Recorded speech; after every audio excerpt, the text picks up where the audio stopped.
अरे जो हिंदू से टकराएगा, अरे जो हिंदू से टकराएगा, अरे आवाज कोणाचा? कोल्हापूरच्या कबनूर इथं महापुरुषांचा फलक फाडल्यानंतर संबंधित महिलेवर गुन्हा दाखल करण्यात यावा या मागणीसाठी मागील आठवड्यात मोठा राडा पाहायला मिळाला होता. संतप्त नागरिकांनी महिलेच्या घरावर दगडफेक सुद्धा केली होती. यानंतर फलक फाडल्याप्रकरणी महिलेवर गुन्हा दाखल करण्यात आला. तसेच महिलेच्या घरावर हल्ला करणाऱ्या एकूण 53 जणांवर गुन्हा दाखल करून 4 अटक सुद्धा करण्यात आली होती. या सर्व घटनेच्या पार्श्वभूमीवर आज इचलकरंजी इथं हिंदू जनाक्रोश मोर्चाचं आयोजन करण्यात आलंय.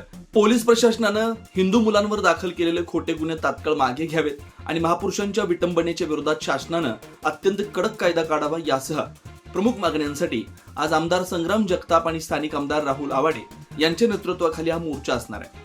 इचलकरंजीतील शिवतीर्थ ते महात्मा गांधी पुतळा असा या मोर्चाचा मार्ग असणार आहे. या विटंबनेच्या घटनेमुळे कबनूर गावात तणावपूर्ण शांतता आहे. पोलिसांचा कडेकोट बंदोबस्त तैनात आहे.